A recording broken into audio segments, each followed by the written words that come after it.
Le Cameroun est en proie à une vague de cyberattaques d'une ampleur inédite. Près de 13 milliards de francs CFA ont été siphonnés des caisses de l'État en 2024. Derrière ces crimes numériques, des réseaux organisés exploitent chaque faille, chaque négligence. Comment en est-on arrivé là? Quels sont les moyens mis en œuvre pour stopper l'hémorragie?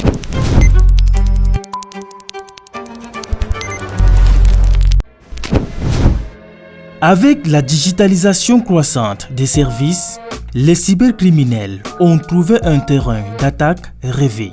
En 2024, le Cameroun a subi 19 millions de cyberattaques selon un rapport de Kaspersky.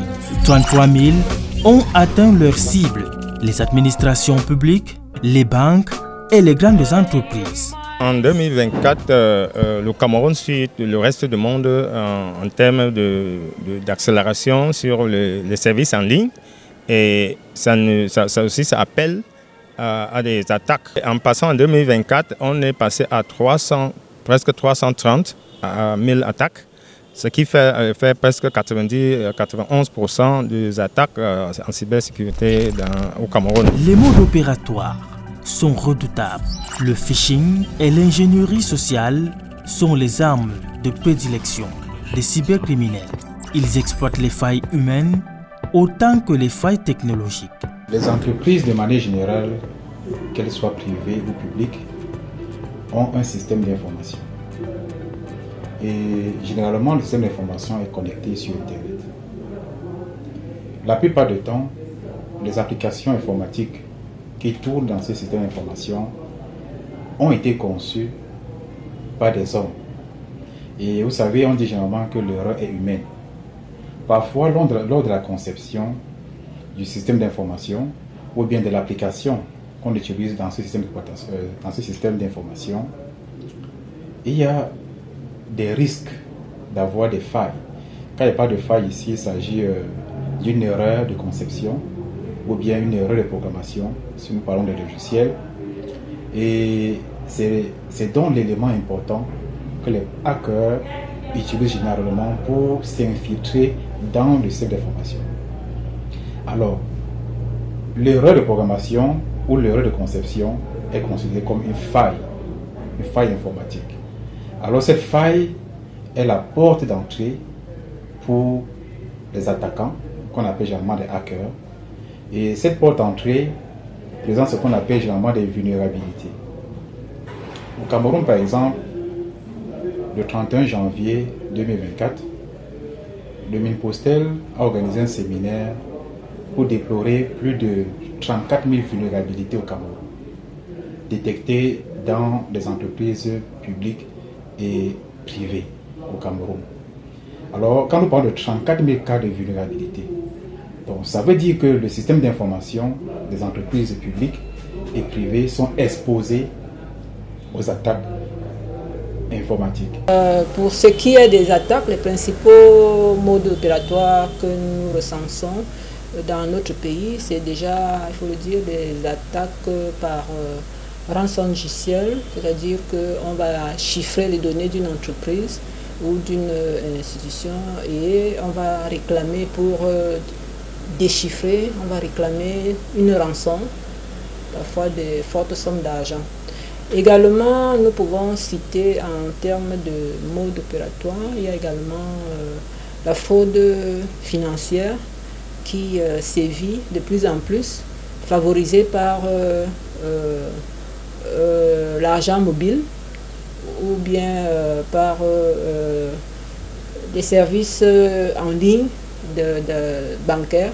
Nous avons également peut-être l'espionnage, on peut citer l'espionnage et d'autres menaces qu'on peut qualifier de menaces persistantes, avancées, qui ciblent généralement des grandes infrastructures, des infrastructures critiques et qui sont très souvent parrainées par d'autres États pour,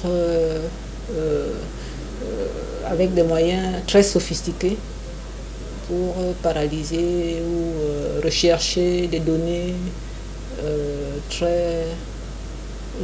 très sensibles.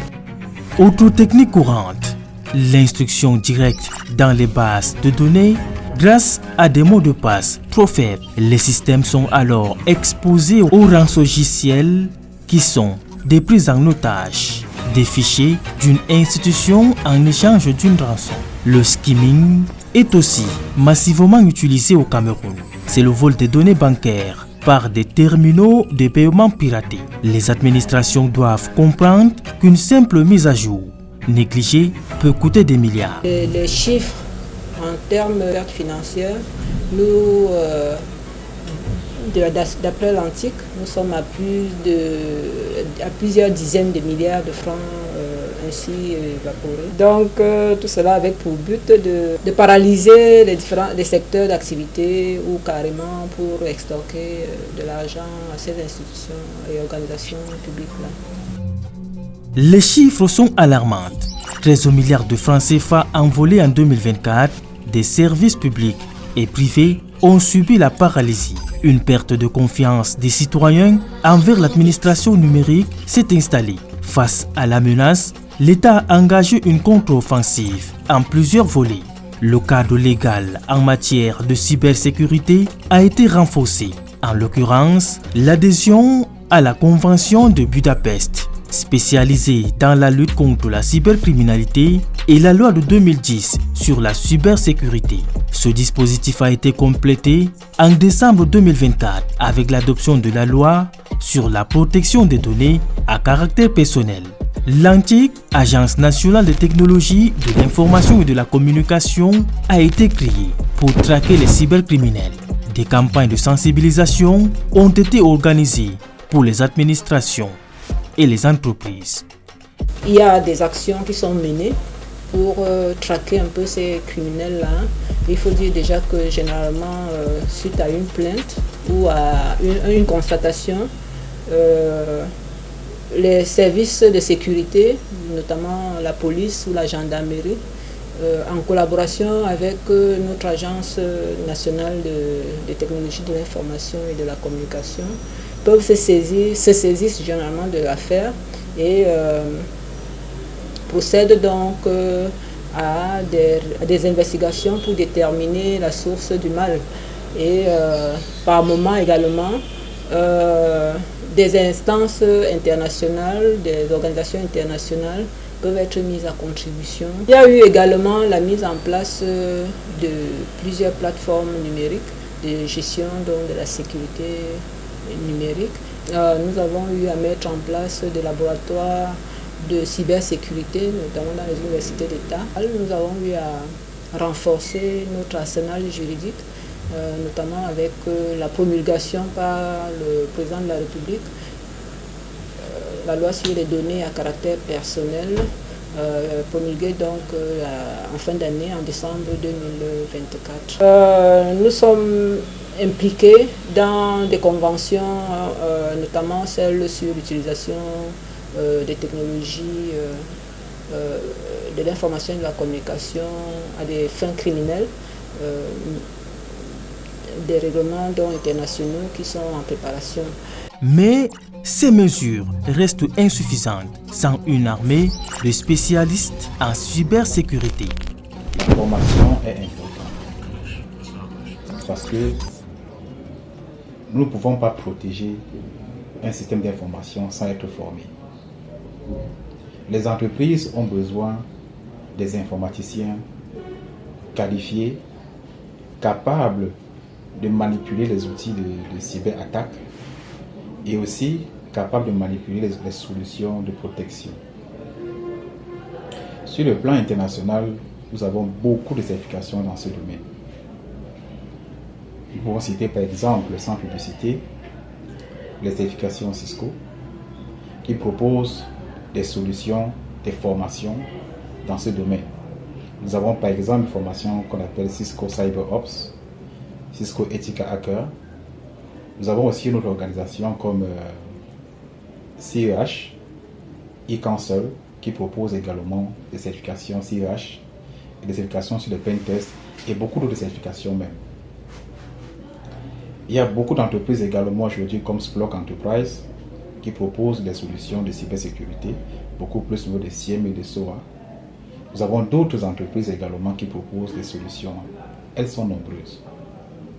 Il y a aussi Kaspersky, qui venait aussi de mettre sur le marché des certifications dans le domaine de la cybersécurité également, que nous pouvons aussi contacter et se former dans ce domaine. Alors, je dirais simplement que la formation est capitale et indispensable. Pourquoi? Parce que nous ne pouvons pas implémenter les solutions avancées de cybersécurité sans avoir la capacité ou sans avoir les compétences nécessaires pour le faire.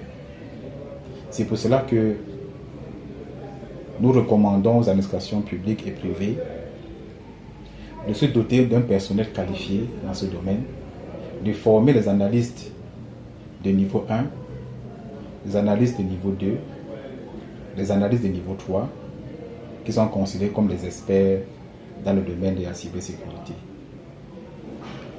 Nous pouvons aussi nous entourer aussi des compétences des pentesters, ceux qui sont capables justement de vérifier est-ce que le système d'information est vulnérable aux attaques, et en collaboration entre l'équipe des pentesters et l'équipe des analystes. Alors, lorsque les deux travaillent en collaboration, ça permet de mieux protéger le système d'information. Puisque les pentesters vont nous révéler les systèmes vulnérables de l'entreprise, et les analystes maintenant vont essayer de nous apporter des solutions avancées pour détecter et bloquer ces attaques en temps réel. En 2024, début 2025, on a, en tant qu'entité internationale, Kaspersky a organisé des séances de sensibilisation pour les personnels de l'État. On a fait ce qu'on appelle le CANEX à Douala et aussi le CANEX Yaoundé, là où on a regroupé les agents de l'État sur le haut patronage du ministère des Postes et Télécommunications pour sensibiliser et mettre en place des systèmes de sécurisation pour les infrastructures de l'État et les infrastructures des entreprises, les utilisateurs personnels, parce que les attaquants ne passent pas uniquement par les entreprises, ça peut passer aussi par les particuliers. Le combat contre la cybercriminalité ne fait que commencer. La clé sera d'inscrire la cybersécurité au cœur de la gouvernance numérique. Les entreprises doivent se soumettre aux audits de sécurité. Et puis la sensibilisation permet donc également de prévenir les erreurs humaines. Vous savez que c'est l'homme qui est au centre de la sécurité. Donc il faut prévenir ces erreurs au maximum. Il faut protéger les données sensibles en renforçant la culture de la sécurité. Cela est donné lors des séances de sensibilisation des populations et des citoyens. Le Cameroun a déjà perdu 13 milliards de francs CFA aux cyberattaques en 2024. Mais l'heure n'est plus au constat, l'heure est à la riposte.